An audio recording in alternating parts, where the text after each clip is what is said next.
अल्हम्दुलिल्लाह अभी हम मद फ़रई की किस्में देख रहे हैं। ठीक है, मद फ़रई वो मद जो सबब हमजा या सुकून की वजह से पैदा हो। मद फ़रई किसे कहते हैं? जो मद हमजा या सुकून के सबब की वजह से मद की सूरत पैदा हो रही है तो उसे मद फ़रई कहते हैं। फिर मद फ़रई के कितने सबब है? दो है, हमजा और सुकून। और मद फ़रई की 5 किस्में हैं। कितनी किस्में हैं? 5 किस्में हैं। कौन कौन सी है? मद्दे मुतसिल। मद्दे मुतसिल यानी किसे कहते हैं? मद्दे मुतसिल अगर हमजा मद के हर्फ के बाद उसी लफ्ज में आए, मतलब मद्दे मुतसिल यहाँ इन शॉर्ट बताती हूँ मैं, आगे इंशाल्लाह अंदर हम डिटेल में पढ़ेंगे। मद्दे मुतसिल यानी मद के बाद हमजा सेम कलीमे में, सेम वर्ड में आए। मद के बाद हमजा सेम वर्ड में आए, जैसे ज अ। ठीक है, ये एक ही वर्ड है, ये जा पूरा कंप्लीट वन वर्ड है। जा की मीनिंग है आना। तो मद के बाद हमजा सेम वर्ड में आए तो वो मद्दे मुतसिल कहता है। मुतसिल के माना क्या है? मिला हुआ, मिला हुए के, मिले हुए के हैं। तो मद के बाद हमजा एक ही कलीमे में आए तो मद्दे मुतसिल कहता है।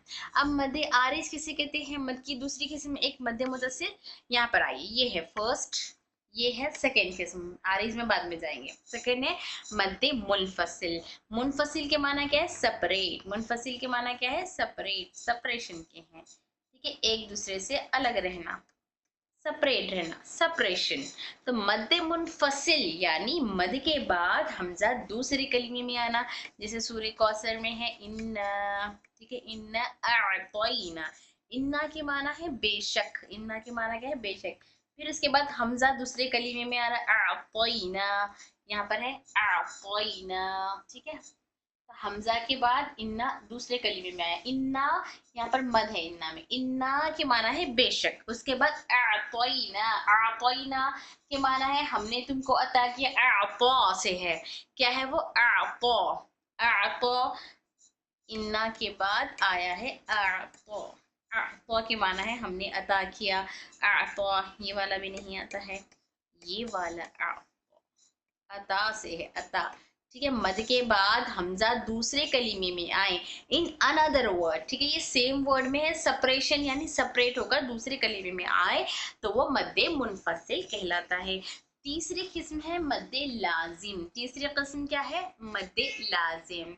क्या बता रहे? मद्दे लाजिम मद के बाद तजदीद यानी सुकून असली आए तो इसे मद्दे लाजिम कहते हैं। जैसे सूरह फातिहा का अल-दौलीन, अल-दौलीन। तो दौलीन में क्या होता है? वो, ठीक है, मद के बाद अगले वाले कलीमे में हम उम्मन ये कहते हैं तशदीद हो, मद के बाद तशदीद हो। लेकिन असल में वो तशदीद नहीं देखते हैं बल्कि सुकून देखते हैं। यानी तशदीद वाले लेटर में क्या होता है? सुकून होता है। एक दो लाम होते हैं, एक लाम सुकून, एक लाम मुतहर्रिक। तो ये वाला सुकून वाला लाम जो है मद के बाद सुकून आ जाए। कितने सबब है मद फ़राई की? या तो हमजा या तो सुकून। पहले दो में हमजा आ गया, मद मुनफसिल और मद मुतसिल में हमजा हमजा आया। यहाँ पर ज मद के बाद हमजा की कलीमे में आया। यहाँ पर इन्ना के बाद हमजा अनदर कलीमे में आया, हमजा अनदर कलीमे में आया। तो दोनों में भी हमजा का सबब बना। अब तीसरे में क्या सबब बन रहा? सुकून। मद के बाद सुकून आए, जैसे दौलीन में जो लाम है तो लाम के अंदर जो सुकून है वो वाला सुकून मद लाजिम कहलाता है। मद लाजिम यानी मद के बाद वाले कलीमे में, मद के बाद वाले कलीमा सुकून हो, सुकून हो, तशदीद हो, हम उम्मन ये पढ़ते आए हैं, लेकिन असल में सुकून हो तो वो कहलाता है मद फ़रई की किस्म मद लाजिम। मद लाजिम का सबब क्या है? या तो हमजा हो या तो सुकून हो। तो यहाँ पर ये लाम पे क्या आया? सुकून आया। एक लाम क्या होता है? सुकून। तो ये सुकून की वजह से ये मद लाजिम कहलाता है। ठीक है, अब चौथी इसकी किस्म क्या है? मद आरिद। चौथी किस्म क्या है? मद आरिद। मद आरिद किसे कहते हैं? यहाँ पर देखिए मद के बाद वक्त की वजह से सुकून आए, यानी स्टॉप करते वक्त सुकून आए मद के बाद। जैसे यहाँ पर आलमीन में देख रहे होंगे, आलमीन या साकिन के बाद, या साकिन के बाद नून मुतहर्रिक है आलमीना, लेकिन मुझे यहाँ पर नून पे स्टॉप करना है। यहाँ पर आयत है, स्टॉप कर रहे हैं। ठीक है, इसी तरह बिस्मिल्लाहिर्रहमानिर्रहीम। ठीक है, हम यहाँ पे हीम को क्यों खींच के पढ़ रहे? रहीम। तो यहाँ पर बिस्मिल्लाहिर्रहमानिर्रहीम, अब यहाँ पर हीम में मैं स्टॉप ले रही हूँ तो इसलिए मैं इसको साकिन कर कर पढ़ी, हीम को साकिन करके पढ़ी। तो ये या मद है, या मद कैसे है, या साकिन से पहले कसरा है तो ये या मद हुआ मद्दे असली। मद्दे असली या मद के बाद ये सुकून आया, क्या सबब है इसका, सुकून। सुकून आने की वजह से इसको स्ट्रेच करके पढ़ना, दो हरकत से ज्यादा खींचता है, यानी मद्दे लाजिम की जो किस्म थी मद्दे असली दो हरकत के उतना खींचा जाता है, तो इसको दो हरकत से ज्यादा खींचना। कितना खींचना, अब यहाँ पे मद्दे आरिज में आपको ऑप्शनल है, मद्दे आलिम रहीम या तो दो तक आप खींच सकते हैं, या 4 या 6 हरकत खींच सकते हैं। ठीक है, दो तो हम मद्दे असली की वजह से खींच रहे थे इसको, लेकिन अब यहाँ पर हम स्टॉप लेने की वजह से इसे 4 या 6 हरकत तक खींच सकते हैं, तो ये मद्दे आरिज कहलाता है। ठीक है, मद्दे फराई की 5 किस्में हैं, 5 में से 2 जो है मद्दे मुत्तसिल मद्दे मुनफसिल एक दूसरे का अपोजिट है, कि हमजा सेम कलीमे में हो, हमजा अलग कलीमे में हो। और मद्दे लाजिम मद्दे आरिज एक दूसरे का अपोजिट है, मतलब मद्दे लाजिम मद के बाद हमजा उसी कलीमे में असली हो, हम नहीं लगा रहे सुकून, सुकून सुकून हो, सॉरी हमजा नहीं। और मद्दे आरिज यहाँ पर हम अपने आप से सुकून लगा रहे हैं, जैसे आलमीन में वक्फ करने की वजह से।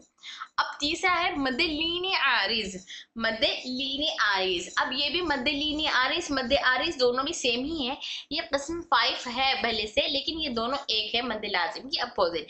यहाँ पर मद्दे आरिज हुरूफे मद के बाद आएगा, ठीक है, हुरूफे मद के कायदे के बाद, मद के कायदे के बाद। यहाँ पर मद्दे लीने आरिज हुरूफे लीन के कायदे के बाद, हुरूफे लीन के कायदे के बाद जब भी मतलब लीन के हर्फ आए, जैसे खौफ है, यहाँ पर खौफ, तो खौफ पर मुझे वक्फ करना है, यहाँ पर वाव साकिन से पहले फतहा है तो ये वावलीन हुआ। अब फा पे मुझे वक्फ करना है तो इसको मैं साकिन लगाकर पढ़ूंगी, तो साकिन लगाकर पढ़ने की वजह से ये क्या हो गया, मद्दे लीने आरिज, आरजी तौर पर मैंने इसे सुकून लगाया, लेकिन वलग दौलीन में जो लाम था उस पर असली सुकून था, हमने आरजी तौर पर नहीं लगाया था। लेकिन यहाँ और यहाँ हम मद्दे लीने आरिज और मद्दे आरिज में हम आरजी तौर पर सुकून लगा रहे हैं, हम अपनी तरफ से सुकून लगा रहे हैं, तो ये मद्दे लीने आरिज, मद्दे लीने आरिज और मद्दे आरिज कहलाता है। तो मद्दे आरिज यानी या मद के बाद, या मद्दे लीने आरिज या हुरूफ मद्दे लीन के बाद वाले हर्फ पर हम सुकून, हम यहाँ पे या मद बोल के ही मुराद नहीं है, हुरूफ मद के बाद वाले हर्फ पर हम सुकून लगाओ, मद्दे असली के बाद या मद्दे लीन के बाद हम सुकून लगा रहे हैं, तो मद्दे लीने आरिज कहलाता है, लीन यानी मद्दे लीन के बाद। तो इसको भी हम 2 हरकत या 4 हरकत या 6 हरकत के उतना खींच कर पढ़ सकते हैं। खौफ इस तरह से स्टॉप कर सकते हैं, या खौफ खौफ। अब इसी तरह रहीम, आपने देखा होगा खौरी लोग पढ़ते हैं बिस्मिल्लाहिर्रहमानिर्रहीम, क्योंकि इससे यहाँ पर रहीम, क्योंकि यहाँ पर मद्दे आरिज मद्दे लीने मद्दे आरिज का फायदा हो रहा है, मद्दे आरिज हो रहा है, तो इसीलिए इसको ज्यादा स्ट्रेच कर रहे हैं। ठीक है, रहीम समझ आया आप लोग को या नहीं, मुझे ऐसे लग रहा है कि शायद नहीं, थोड़ा सा डिफिकल्ट हो, एक बार दोबारा समझा रही हूँ। यहाँ पर देखिए मद्दे फराई के किस्में, मद्दे फराई किसे कहते हैं, वो मद जो सबब हमजा या सुकून की वजह से पैदा हो, जिसमें हमजा या सुकून बन रहा था, हमजा आ रहा है या सुकून आ रहा है मद के बाहर पे मद के बाद, तो मद्दे फराई कहलाता है। मद्दे फराई की 5 किस्में हैं, मद्दे मुत्तसिल यानी मिला हुआ, यानी हमजा सेम वर्ड में रहना, और मद्दे मुनफसिल यानी अलग अलग, सेपरेशन को कहते हैं, सेपरेट वाला, मतलब हमजा अनअदर वर्ड में रहना, Hamza another, Hamza same word में होना, ठीक है, हमजा यहाँ पर क्या होना, हमजा अनअदर वर्ड में होना, ठीक है, दूसरे कलीमे में रहना। अब मद्दे लाजिम किसे कहते हैं, मद्दे लाजिम में है सुकून, सुकून असली, सुकून असली वाला हो, असली सुकून हो, मतलब मद के बाद, हरफे मद के बाद, मतलब बोलीन दौल, तो यहाँ पर दो में अलीफ मद है, अलीफ मद के बाद वाले हर्फ पर तशदीद है, तो तशदीद वाले लेटर के अंदर जो सुकून होता है वो असली सुकून होता है, वो मद्दे लाजिम कहलाता है।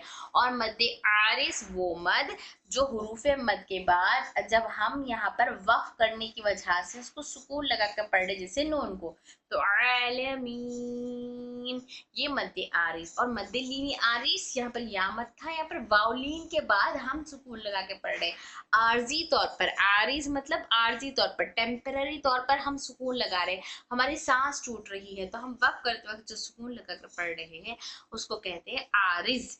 ठीक, एक है खाली मद्दे आरिज मतलब हरूफ मद वाला मद्दे असली वाला आरिज, एक मद्दे लीन या आरिज यानी हरफ लीन के बाद जो वक्फ हम कर रहे हैं वो वक्फ को कहते हैं मद्दे लीन आरिज।